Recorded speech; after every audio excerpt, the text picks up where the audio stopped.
এই গাড়ির মাইলেজটা তোমাদেরকে আমি বলে দিচ্ছি, যেগুলো আমাকে ভালো লাগেনি সেগুলো তোমাদেরকে আমি বলছি এখন। Guys welcome back to my channel. তো আজ আমরা অ্যান্ট্রক স্কুটির ওনারশিপ রিভিউ নিয়ে চলে এসেছি। তো তোমরা প্রথমে স্কুটিটা একবার দেখে নাও। তো স্কুটিটা দেখার পর তোমাদেরকে স্কুটিটার তোমার ভালো খারাপ আমি সব বলে দেবো তোমাদেরকে, ঠিক আছে। মাইলেজের ব্যাপারে বলবো, আর ইঞ্জিনের কিছু ক্ষতি কারক এসব কিছু সব কিছু বলে দেবো।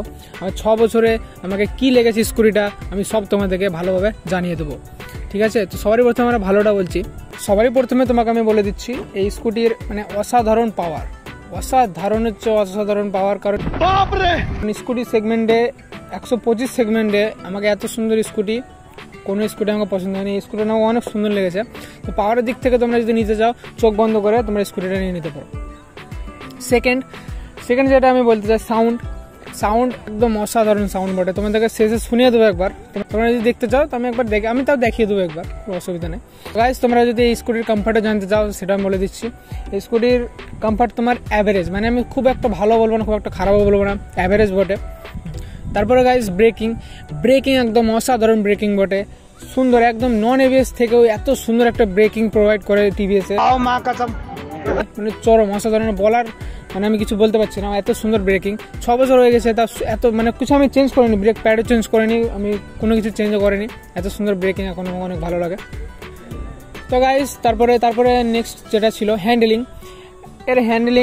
যখন আমি ওভার স্পিড করি গাড়িটা নিয়ে তখন হ্যান্ডেলিংয়ে কোনো ইস্যু আসছে না, এত বড়ি अच्छी बात कही आप। সুন্দর একটা হ্যান্ডেলিং দিয়েছে টিভিএসে। তো আমার ভিডিওগুলো তোমরা চেক করে নিতে পারো। আমার ভিডিওতে আমি অত স্পিডে চালিয়ে আমি হাত ছেড়ে দিতাম, মানে একটা হাত ছেড়ে দিতাম, দুটো হাত না গাইজ, একটা হাত ছেড়ে দিতাম। তো তোমরা গাইজ দেখতে পারো এই ভিডিওগুলো। তো গাইজ নেক্সট যেটা আমি ভালো লেগেছে আমাকে পার্সোনালি, আমাকে এই গাড়ির মিটার আমাকে অনেক সুন্দর লেগেছে। মানে ওই 2019-এ এই মিটার যে প্রোভাইড করছে টিভিএস, তোমাকে দেখিয়ে দেয়, তুমি একবার চলে আসো এখানে। তো গাইজ এত সুন্দর মিটার, মানে তখন 2019 সালের মিটার বটে, তখন এত সুন্দর একটা মিটার দিয়েছে টিভিএস। মানে এর ব্যাপারে মানে পার্সোনালি আমাকে অনেক ভালো লাগে মিটারটা। তো তোমরা চেক করে নিতে পারো একবার। তা গাইস নেক্সট যেটা আমাকে সব থেকে পার্সোনালি আমাকে অনেক ভালো লাগে সেটা হচ্ছে গাড়ির লুক। তো তোমরা একবার দেখে নিতে পারো, পুরো লুকটা একবার দেখিয়ে দাও সিনেমাটিক ভাবে একবার, মানে এত সুন্দর লুক, তোমরা বুঝে নাও, একদম সুপার লুক বটে। এবার গাইস তোমাদেরকে আমি খারাপের দিকগুলো বলছি, মানে যেগুলো আমাকে ভালো লাগেনি সেগুলো তোমাদেরকে আমি বলছি এখন। তো সবারই প্রথমে আমি ফার্স্ট যেটা খারাপ লেগেছে ওটা হচ্ছে স্কুটির হেডল্যাম্প। তো এই স্কুটির হেডল্যাম্প গাইস তোমাদের মানে একদম খুব অল্প পাওয়ার, মানে একদম যখন নাইটে তুমি যখন বেরিয়ে যাবে রোডে তখন তোমার কিন্তু কিছু দেখতে পাবে, মানে এই একদম বাজে একটা ল্যাম্প দিয়েছিল তখন। এখন নাহলে আপডেট হয়েছে সেটা আমি জানি না, কারণ হ্যালোজিং হেডল্যাম্পের কোনো পাওয়ার নেই। কত ওয়াট সেটা আমি ভালোভাবে জানি না, তো যদি আমি মেনশন করে দেবো এখানে স্ক্রিনে কত বটে না বটে।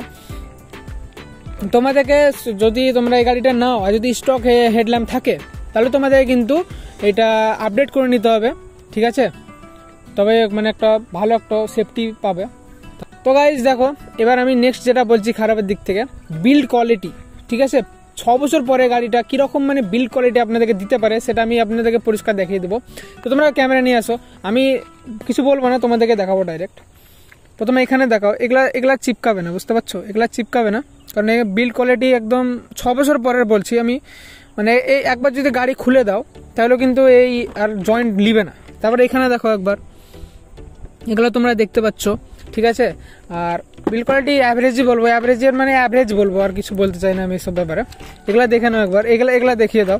এগুলো একবার খোলার পরে কিন্তু তোমরা কোনোদিন আর জয়েন্ট মানে পুরো প্রপারভাবে নিবে না, ঠিক আছে। নেক্সট একটা আমি যেটা বলছি তোমরা ভালোভাবে শুনে থাকবে, আর তোমাদের এই মহল্লাতে শুনেও নিবে, হয়তো শুনেছো বা কেউ বলেছো হয়তো, ঠিক আছে। নেক্সট যেটা আমি বলছি, ইঞ্জিনের একটা ক্লাচের যেই একটা ইস্যু আছে, ঠিক আছে। তো একটা বাজে একটা সাউন্ড করবে, মানে তোমরা একবার না একবার ওইটা ইস্যু সলভ করবে। এবার সেকেন্ড হ্যান্ড কিনছো সেটা আমি বলতে পারছি না, কারণ আমি একবার চেঞ্জ করে নিয়েছি, তারপর থেকে আমার আর কোনো ইস্যু আসেনি। বাট যদি তোমরা নতুন থেকেই নাও গাড়িটা, মানে ওকে জিজ্ঞেস করে নেবে ক্লাচ প্লেট এগুলো একবার কি চেঞ্জ করেছো, যে না করে থাকে গাইস, তোমরা একবার না একবার সলভ করবে, এটা আমার গ্যারেন্টি। ক্লাচের যে একটা সাউন্ড আছে, আমি জানি না ওটার নাম কি জানি না, বাট ইঞ্জিন থেকে একটা যে সাউন্ডটা আছে একদম বাজে সাউন্ড গাইস। তো ওটা তোমাকে রিপেয়ার করার জন্য অলমোস্ট 3,500 টাকা লাগবে ঠিক করার জন্য। তোমরা ভেবে চিন্তে এটা একবার দেখে নেবা, ইউটিউবে অনেক ভিডিও পড়ে আছে, তো একবার দেখে নেবা এন্টর্ক স্কুটির সাউন্ডের ব্যাপারে, ঠিক আছে। নেক্সট গাইস যেটা আছে আমি বলতে চাচ্ছি তোমাদেরকে সিটের ব্যাপারে। এক সেকেন্ড আমি এটা একটু সাইড করে নিই। তো নেক্সট যেটা আমি বলতে চাচ্ছি, যখন তুমি জোরে চালাবা গাইস, তখন কিন্তু তুমি যখন ব্রেকিং করবা তখন কিন্তু তোমাকে সামনের দিকে ঠেলে দিবে। তো এটা আমাকে বহুত একটা খারাপ একটা মানে লেগেছে সিটের ব্যাপার থেকে। তো নেক্সট আর একটা বলতে, তো তোমরা একটু কাছে চলে আসো। নেক্সট যেটা আমি বলতে চাচ্ছি এর ডিক্কি।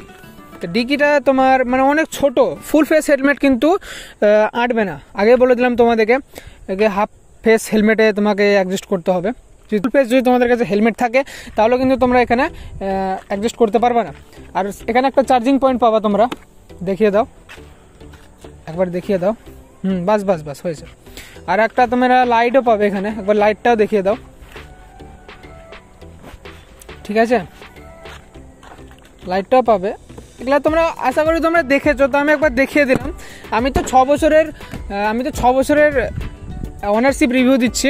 আমি জানি না ইউটিউবে কে বানিয়েছে ভিডিও না বানিয়েছে, বাট আমি একদম প্রপারভাবে যেটা বলে আমি সেটাই বলছি। আমি কোনো একটা বাড়িয়ে কথা বলছি না, কোনো একটা মানে কমেও কথা বলছি না, একদম যা বটে সে প্রপার হবে সেই ভিডিওটা আমি করছি, ওকে। আর লাস্ট গাইডস তোমাদেরকে যেটা তোমরা জানতে চাও সেটা হচ্ছে মাইলেজ। তো গাইজ এই গাড়ির মাইলেজটা তোমাদেরকে আমি বলে দিচ্ছি। আমি যখন নতুন গাড়ি নিয়েছিলাম তখন কিন্তু এর মাইলেজ তোমার অলমোস্ট 45 থেকে 40 ছিল, আমি যে হিসাবে গাড়ি চালাতাম, ঠিক আছে। তো গাইজ আমি E20 পরে এই গাড়ির মাইলেজ আমি এখনো টেস্ট করিনি। তো তোমরা যদি চাও তো তোমরা একবার কমেন্ট করে দাও আমাকে সুন্দরভাবে। তো আমি E20 মাইলেজ আমি পুরোপুরি তোমাদেরকে চেক করে দেখিয়ে দেবো। কিন্তু আমাকে যতটা লাগে আর কি মাইলেজের হওয়ার কথা 32-30 ধরে নাও মাইলেজের হবে E20 পরে। আর আমার গাড়িতে সার্ভিস আমি কিন্তু সেরকম করি না, প্রপারভাবে সার্ভিস করি না, আমি টুকটাক এরকম নর্মালি কাজ করি গাড়ি। তো গাইজ এইটুকুনি তোমার ভিডিও ছিল। তো তোমাদেরকে কেমন লাগলো ভিডিওটা কমেন্ট করে অবশ্যই জানাবে। আর তোমাদেরকে আর কোন গাড়ির ওনারশিপ রিভিউ চাও তা সেটাও কমেন্ট করে দেবে। কারণ আরে গাইজ আমি বলে দিই, এটা কিন্তু গাড়িটা হচ্ছে BS4, ওকে। BS6 যদি চাও, BS7 যদি চাও তাও তোমরা কমেন্ট করে দেবে, আমি খুশি আমি নিয়ে চলে আসবো তোমাদের কাছে ভিডিও। তো গাইজ একটা ইম্পর্টেন্ট কথা তোমাদেরকে বলে দেই, তো আগে আমি হিন্দিতে ব্লগ করতাম, এখন আমি বাংলাতে ব্লগ করব। তো কোনো প্রবলেম যদি থাকে তোমাদের তো তোমরা একবার কমেন্ট করে জানিয়ে দিবে, ওকে। তো এবার থেকে আমি বাংলাতেই ব্লগ করতে থাকবো গাইজ। তো আজকাল লাগে এইটুকুনি ভিডিও গাইজ। তো পরের ভিডিওর জন্য তোমরা একটুকুন এনজয়